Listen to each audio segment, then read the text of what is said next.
Ja, Dominik, jetzt habe ich dich heute vor die Kamera geschleppt. Fühlt sich Schön. das an? Alles gut. Alles gut. Ja, ja.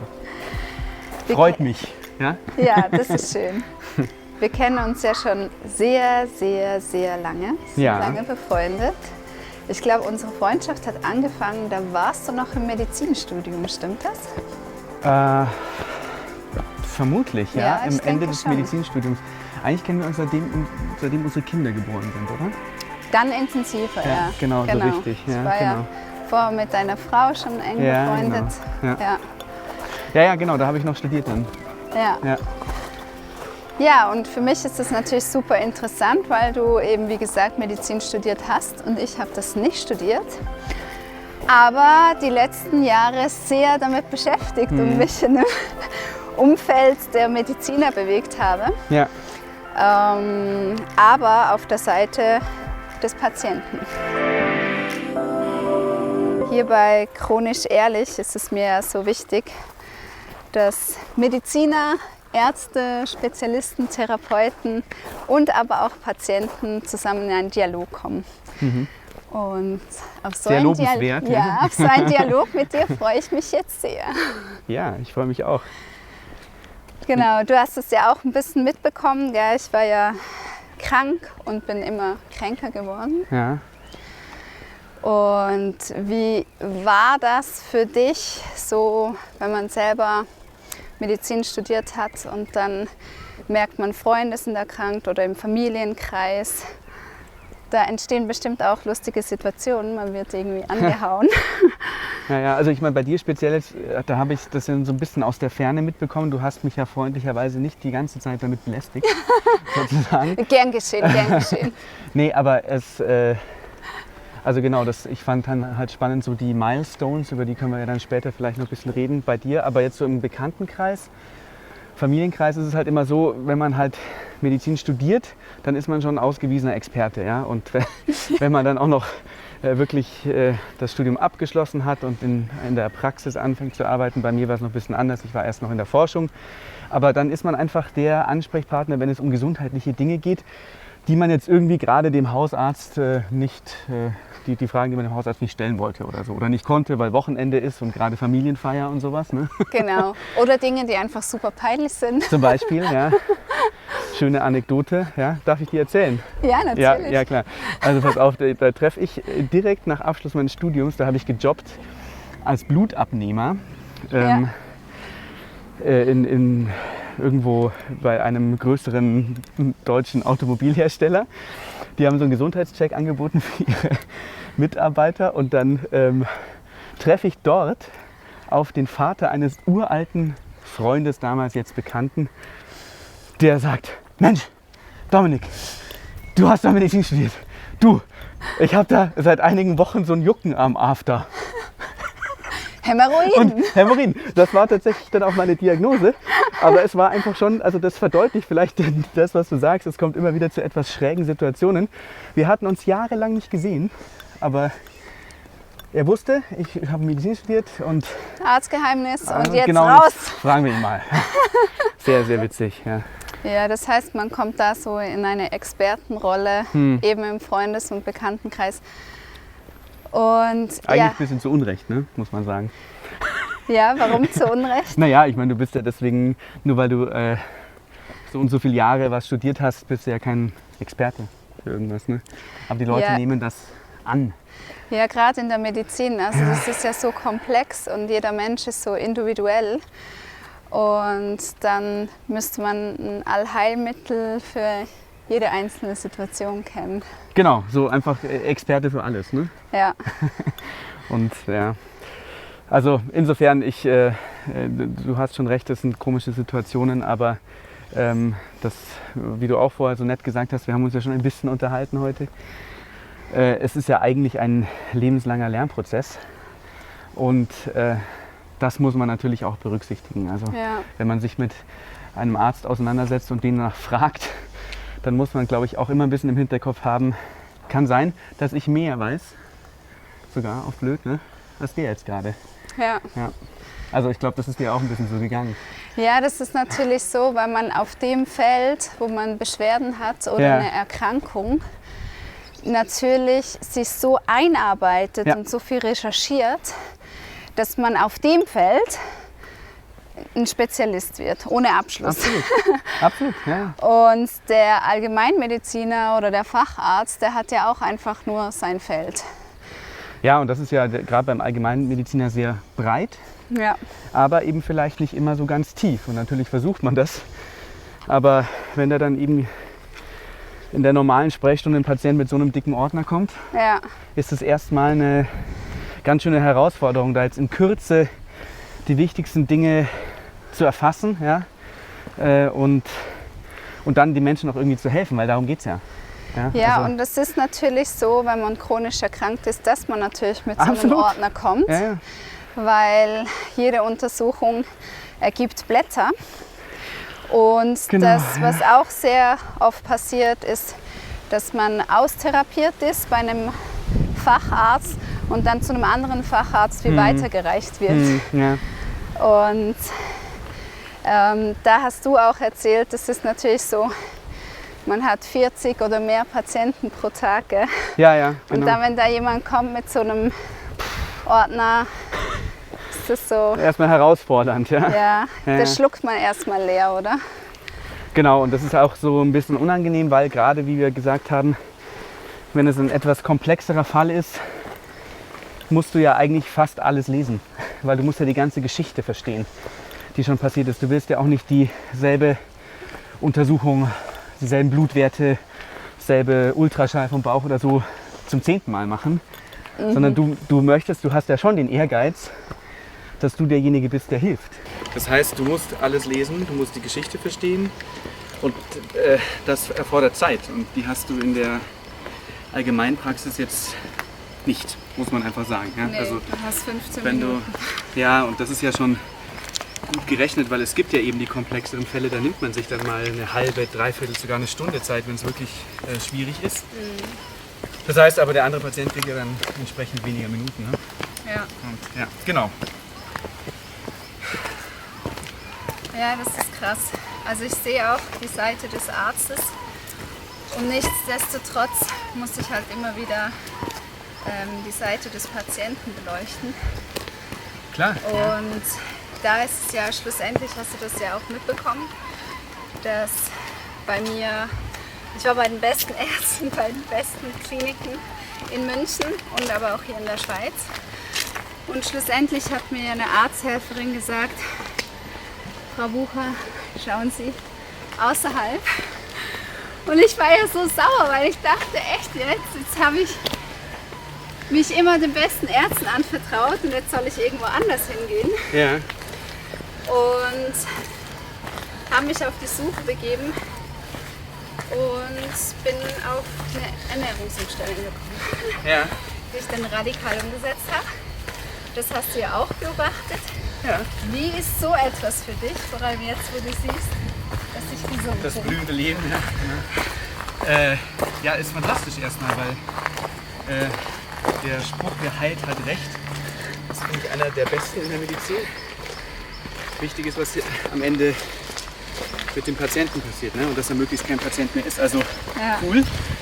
Und es spricht mich auch total an vom Thema her, weil ich ja selber so ein bisschen Baustellen habe, hohes Cholesterin, Fettleber auf Basis von einer mehr oder minder ausgeheilten EBV-Infektion.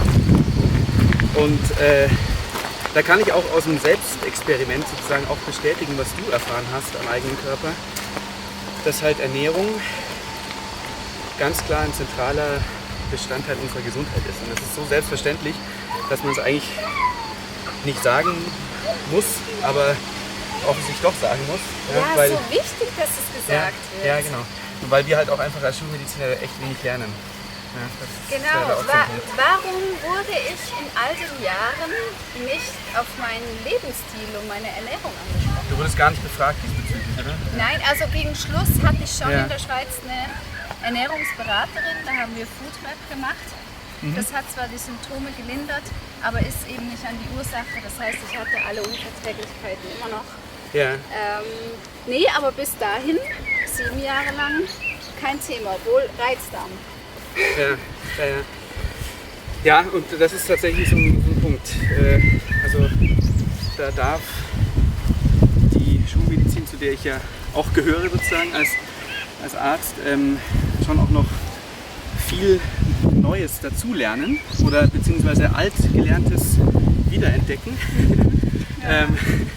Und ich finde es halt an sich sehr spannend, weil ich ja natürlich jetzt, je mehr ich da so Patienten behandle und so, mit den eigenen Erfahrungen, mit deiner Erfahrung, mit einem Freundeskreis, einem Bekanntenkreis, der sich viel auch mit sowas beschäftigt, mit Ernährung beschäftigt, darf ich ja sozusagen real life auch lernen, was möglich ist. Ja? Es soll ja hier kein Quacksalbertum sein und der nächste Guru erschaffen werden. Da ist es dann schon wichtig zu verstehen, was einem selber gut tut und dass man dann eben auch die diagnostische Sensibilität entwickelt, was der Patient, der einem gegenüber sitzt und den man nicht so gut kennt, halt auch braucht. Ja? Also das ist sowas, was ich selbst jetzt als sehr spannend empfinde, dass ich auch in den nächsten Jahren sicher noch deutlich verfeinern und verbessern kann. Ja, so, aber, ja, die Frage, die ich mir stelle, ist, wenn ich darauf nicht angesprochen wurde in den Arztpraxen, ob das im Studium denn überhaupt relevant ist, Ernährung oder ja, haben wir ja vorher schon gesagt, nicht wirklich. Ne? Also das ist schon... Aber es kommt schon vor, es wird schon unterrichtet, oder? Weil es ist ja der Körper. Es gibt jetzt, ja klar, aber halt natürlich, es gibt jetzt kein Fach gesunde Ernährung oder sowas. Ne? Oder, auch Ernährungsmedizin gab es zumindest zu meiner Zeit nicht als Fach. Ja? Auch wenn es jetzt glaube ich, eine Zusatzbezeichnung ist in Deutschland, die man erwerben kann. Ich weiß nicht, wie es in der Schweiz ist. Aber ja, aber so wie man sich gesund ernährt oder wie auch, ob es unterschiedliche Ernährungstypen gibt, was im Rahmen von Erkrankungen, jetzt ausgenommen, die wirklich direkt den Verdauungstrakt betreffen, sinnvoll wäre und die oder Heilung auch bei unterstützen könnte. Ja, das meine ich eben. Also oder Krebs. Genau, oder Erkrankungen, die nicht jetzt direkt im Verdauungstrakt sind. Ja, ach so, okay. Was man da ernährungstechnisch tun kann, das lernen wir gar nicht. Also muss man einfach so sagen. Und das ist halt für mich so No-Go, nachdem ich mich halt selber durch eine Ernährungsumstellung geheilt habe, denke ich so, wenn Ernährung so viel Kraft in sich birgt, wie kann es sein, dass meine Ärzte da keine Ausbildung bekommen? Ja. Ja gut, man darf halt den Kopf nicht hängen lassen. Ne? Also es gibt ja immer Potenzial für Verbesserung. Und ja, ist ja so. Ja, das ist so. Und es kann ja sein, vielleicht kommen wir halt jetzt in die nächste Phase, was Heilung angeht, auch in westlichen Heilsystemen. Ja, dass wir ganzheitlicher wo wir ganzheitlicher werden und halt wieder lernen dürfen, was zum Teil schon altbekannt ist aber das vielleicht sogar ja auch weiterentwickeln. Das halt, es gibt ja Ansätze, ist ja jetzt nicht so, dass alles verloren ist, ja, aber haben vorher gesagt, das Interesse von Privatleuten an gesunder Ernährung oder am Thema Ernährung ist, würde ich sagen, extrem groß, viel größer als zum Beispiel zu der Zeit, als ich angefangen habe zu studieren. Ja. Also es gibt einfach ganz viele Menschen, die sich freiwillig, aber aus gutem Grund, mit dem Thema Ernährung beschäftigen. Diese Menschen haben Kinder, diese Kinder studieren Medizin irgendwann vielleicht. Ja.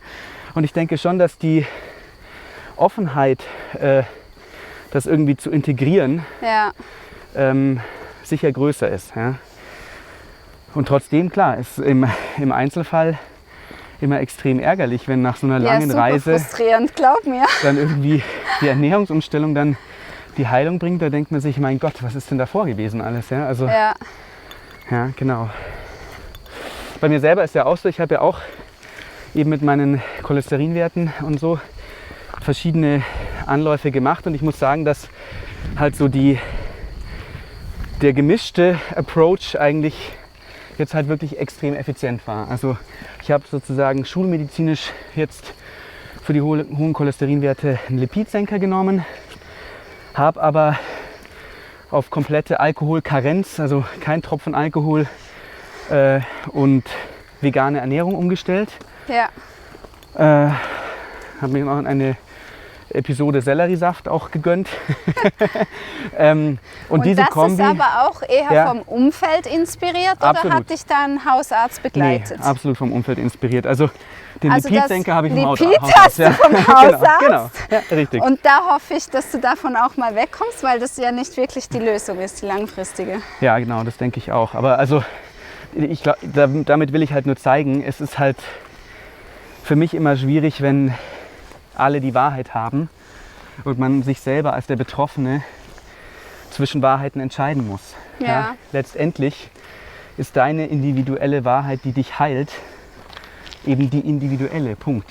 Und es kann sein, dass ein Teil hiervon und ein Teil davon bei dir zur Heilung führt und beim anderen nicht. Und der Arzt, so sehe ich mich in Zukunft, ja, und auch jetzt schon für meine Patienten, der begleitet das. Ja, und sagt, Ja, aber schau so mal, ist es halt im Moment nicht, weil Ja, genau. der Arzt gibt dir eher das Medikament und klärt dich aber nicht ja, aber über gesunde Alternativen auf. auch da habe ich eine Anekdote direkt Ja. aus meiner Praxis. Okay, gerne. Ist tatsächlich so, da kommt ein Mordskerl zu mir, knapp 2 Meter, 150 Kilo nehme ich an, sowas, habe es nicht ganz im Kopf, 140, 150 Kilo, Ja, Mitte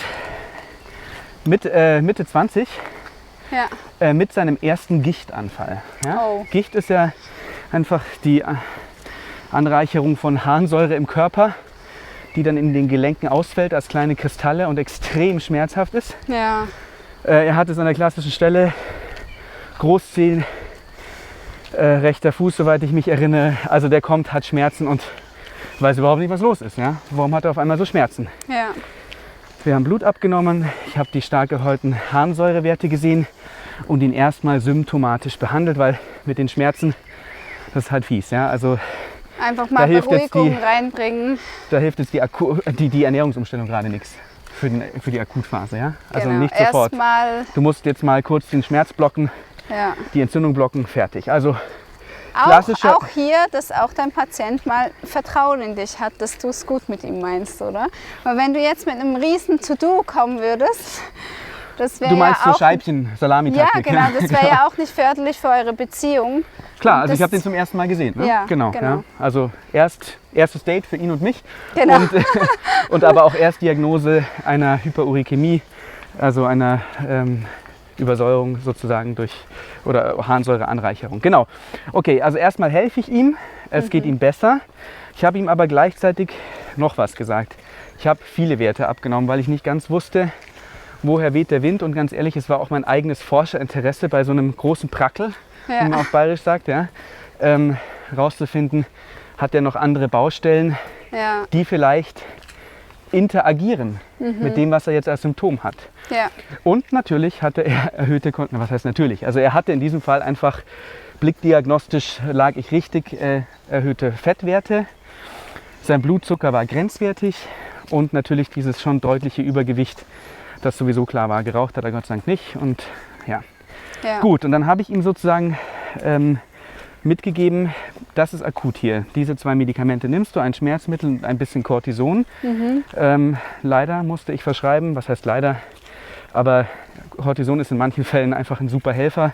Hat jetzt hier akut geholfen. Colchicin, was man sonst noch gibt bei Hyperurikemie, das ist stark nebenwirkungsbehaftet. Egal, es ging ihm akut besser und ich gab ihm aber noch mit auf den Weg sozusagen, deine Fettwerte sind hoch. Dein Blutzucker ist hoch, deinen Blutdruck messe ich heute nicht, habe ich zu ihm gesagt, weil ich will die Bad Vibes nicht zu viel haben, ja, heute, sonst kommst du gar nicht wieder. Ja. Und ich verspreche dir, wenn du jetzt, das war ein bisschen gewagt, aber ich verspreche dir, wenn du jetzt auf vegan umstellst und ich in 3 Monaten deine Werte messe, Ja. dann sind die deutlich besser. Und er war offen dafür, hat sich auf den Deal eingelassen. Wir haben uns auch wirklich 3 Monate nicht gesehen. Er kommt Ja. zurück. Was ist? Zucker normal, Fettwerte besser, noch nicht Ja. normal. Ach ja, Ja. Leberwerte hat er auch noch erhöht. Ja. Hat er auch eine Fettleber. Leberwerte wieder normal. Ja. Das heißt also, Erfolg auf der ganzen Linie könnte man sagen. Es sind noch nicht Normwerte erreicht, aber alle Werte wurden besser bis hin in den Normalbereich. Fantastisch, ja. Ja. Und hätte ich jetzt klassisch agiert, hätte ich ihm auch sagen können, ja, das und das ist erhöht. Diese und jene Pillen kannst du dagegen nehmen, eben Lipidsenker, Allopurinol, um die Harnsäure runterzudrücken. Und dann haben wir auch noch den Blutdruck gemessen. Statine, oder? Statine sind diese Lipidsenker, genau. Ah, okay. Ja, genau. Und er musste eben kein Medikament nehmen und hat nebenbei nach diesen 3 Monaten 7 Kilo abgenommen, was natürlich bei über 100 jetzt nicht so auffällt, aber ein super positives Signal ist. Ja, auch für ihn, also die Motivation. Total, ja. Und auch, dass man als Patient einen Spielraum hat, dass man nicht einfach nur lebenslang Medikamente nehmen müssen. Ja, das wie ist ein das, wovor die Baby, Leute Angst wie so ein haben. Riesenbaby schluckt man diese Scheiße. Genau. Ja. So darf ich reden, du nicht als Arzt. Aber schluckt man diese Scheiße, als wäre man noch irgendwie an der Milchflasche. Ja. Wirklich, so kam ich mir vor. Hier noch ein bisschen das, hier noch ein bisschen das. Aber ich wurde in meinem Spielraum gar nicht für mündig erklärt. Und diese Mündigkeit, die habe ich für mich so entdeckt in dieser Ernährungsumstellung, weil ich beschäftige mich jeden Tag, was in meinen Körper kommt, wie ich es zubereite, wo ich es kaufe, wie ich es gestalte. Und hier kommen wir auch wieder zu dem Individuellen. Ich bereite individuell meine Nahrung vor. Und es ist nicht einfach eine Konformpille, die einen Durchschnittsmesswert hat. Ja, ja. Und das ist ja auch so in der Medizin. Es ist alles ein Durchschnitt. Es ist nicht genau beim Individuum. Also schon nur diese Blutwerte, diese Laborwerte. Das wurde ja einfach von ganz vielen zusammengemischt. Ja, genau, aber das ist natürlich klar, aber irgendwie muss man so vorgehen. Ne? Also natürlich muss man so vorgehen. Du musst prinzipielle Dinge versuchen zu verstehen und festzulegen, damit du in einem gewissen Rahmen agieren kannst. Ja? Und gerade in dieser Zeit. Ja. Und diesen Rahmen aber dann sozusagen möglichst individuell auszuschöpfen, das ist halt dann sozusagen die Heilkunst, würde ich sagen. Da ist dann vielleicht eben auch so ein bisschen Gespür. Ist ein schönes Wort. Ja, eigentlich sollte es ja so sein. Ne? Das ist nicht nur die keine Heilmaschinerie, meinst du? Keine Heilkunde zum Beispiel nur oder eine Heilwissenschaft, sondern es sollte ja auch eine Heilkunst sein, wo ich merke, mein Gegenüber benötigt von mir jetzt das. Ja? Oder ich habe irgendwie aufgrund meiner Erfahrung, meines Gespürs eben die intuitive Diagnose oder die intuitive Therapie. Das heißt nicht, dass ich bin ja selber voll aus der Wissenschaft. Ich habe ja jetzt mehr als 10 Jahre klinische Forschung gemacht. Das heißt nicht, dass ich jetzt den randomisierten klinischen Versuch mit einem neuen Medikament, doppelblind sollte er noch sein, dass ich das irgendwie als inadäquat bezeichne oder ineffizient. Aber diese klinischen Studien sind natürlich auch nur ein Versuch, etwas möglichst objektiv zu beweisen oder zu verifizieren. Ne? Ja, und man muss ja auch irgendwo anfangen, das ist klar. Und natürlich wollen wir das auch alle selbst, die wir vielleicht irgendwann mal ein Medikament bekommen, dass dieses Medikament ausreichend getestet ist, sicher ist und so. Das sind ja Dinge, die schon hoffentlich mit diesen klinischen Studien eben belegt werden. Also das streite ich gar nicht ab. Aber du hast schon auch recht, es gibt halt dann die Simvastatin 10 Milligramm und die 20 Milligramm und die 40 Milligramm und vielleicht brauchst du aber 17,5. Ja, das gibt es aber nicht. Ja, gibt es halt nicht als Packung. Ja? Genau. Und das ist, glaube ich, ein bisschen das, was du meinst. Also so es werden halt Durchschnitte gebildet für Normwerte, aber auch für therapeutische Dosen von Medikamenten und so. Und das ist halt eine Herangehensweise, die aber natürlich nicht der Vielfalt an Individuen, die Patienten sind, gerecht werden kann. Das geht gar nicht. Ja, und dann ist und da für mich... aber dann, aber da bin doch lass dich noch ausreden. Entschuldigung, aber da bin ich dann ja wirklich als Arzt gefragt, um eben zu gucken, fein zu tunen sozusagen, was passt für diesen Patient an Medikament, was braucht er eben vielleicht noch. Das ist unser Thema von vorher. Ja? Genau, was ist außerhalb der Pillen noch möglich? Genau, was ist außerhalb des Medikamentes möglich? Und das fehlt mir einfach. Ja, und ich weiß, das ist dein Thema durch schwere Erfahrungen. Durch schwere Erfahrungen, ja. aber auch, weil ich viele andere beobachte, die einfach das Gleiche erlebt haben. Wenn ich jetzt eine Ausnahme wäre, Dominik, dann würde ich einfach sagen, okay, Pech Gott sei Dank. Ja. Nee, Gott sei Dank habe ich meinen heiligen Gral gefunden, die anderen geht es nichts an, genau, die können ja Medikamente schlucken. Aber nein, es ist nicht so. Das, was gerade gezeigt wird, und deswegen behandelst du deine Patienten auch anders, weil du es am eigenen Leibe halt erfahren hast, was es bedeutet, wenn man seinen Lebenswandel ein bisschen verändert, Ja, genau. die Ernährung anpasst. Ja. Ich meine auch der Umgang mit Stress ist ja auch ein Riesenthema natürlich. Das kommt auch hinein. Ich will nicht nur sagen, dass die Ernährung der heilige Gral ist. Aber trotzdem, mein Punkt, jetzt waren wir wieder bei den Medikamenten und da sehen wir, okay, da sind Richtwerte, daran halten wir uns, Ja. es ist genormt. Warum ist dann bei einer Nahrung, kann man genormt. die dann nicht, ja, die ist ja auch nichts genormt, Ja. aber wenn du ganz genau die Medikamentation anschaust, siehst du ja auch, das sind Werte, die Ja. sind zu viel oder zu wenig für den. Ja. Warum sind wir da so verschlossen oder so vorsichtig und kriegen dann eher Angst vor Nahrungsmitteln wie oh, nicht zu viel Fruchtzucker oder ja nicht das. Also die Angst bei Lebensmitteln ist greifbarer als Angst vor Medikamenten. Obwohl wir wissen, dass an Medikamenten auch viele Menschen. Ja, keine Wirkung ohne Nebenwirkung. Genau. Das ist ja auch so ein Binsenweisheit, die aber schon stimmt. Ja, ja genau. Also, aber das ist eine gute Frage, die ich jetzt so gar nicht so gut beantworten kann, weil ich es einfach auch als Manko sehe. Ja, Ja. dass wir gerade als die Ärzte da so ein bisschen einen blinden Fleck haben und sagen, ja, also in den Studien ist halt dieses und jenes Symptom oder diese und jene Krankheit mit diesem Medikament gut zu behandeln. Und viel links oder rechts gucken wir nicht. Das ist jetzt sehr verallgemeinernd gesprochen, weil es gibt natürlich ganz grandiose Kollegen, die das schon machen. Ja. Aber es ist jetzt nicht der Aber es sind Klassiker, würde ich einzelne sagen. Stimmen. Ja, also Es ich habe sind nicht so das immer Gefühl, es ist so einzelne die breite Masse. Ja, Nein. genau. Und genau, wie vorher gesagt, die Hoffnung stirbt zuletzt. Und ich hoffe einfach schwer, dass wir auf eine Medizin im Westen zusteuern, die einfach Ja. Dinge integriert, die schon lange hier in der Volksmedizin, wie man immer so schön sagt, ne, bekannt sind. Also ich interessiere mich ja zum Beispiel auch sehr für so Kräuter und Kräuterheilkunde, auch wenn mich jetzt wieder schon viele als Spinner abtun würden, aber das ist ja das, wo unsere Schulmedizin herkommt. Ja, ne? Also sie kommt aus letztendlich der Natur. Wir kommen aus extrahieren der wir Natur. Wirkstoffe aus der Natur und irgendwann Ja. stellen wir sie synthetisch her. Ja? Ja. Also insofern, genau, Es hat ist er nur- nichts mit es Homöopathie ist- zu tun, wo nee. viele andere dann, Nee. genau. Ja. Also genau, aber dass wir da mehr integrieren und nicht jeder wieder, da sind wir wie bei dem Thema die Wahrheit, ja, nicht jeder seine Wahrheit verteidigt, ohne kompromissbereit zu sein, beziehungsweise ohne annäherungsbereit zu sein. Ja, Ja, und das ist mein Wunsch hier für ja diesen das Kanal, muss passieren. dass wir zusammen reden können und dass nicht ich So wie als, wir jetzt hier, ja, ne? wie Ja. wir jetzt, dass nicht ich als Patientin dann irgendwie abgetan werde und so, jetzt haben sie eine Ernährungsumstellung gemacht. Ja. Das Geile war, ich hatte mich schon selber geheilt. Ich war total stabil, also vom Reizdarm, Fibromyalgie und Endometriose und war dann bei meiner Frauenärztin.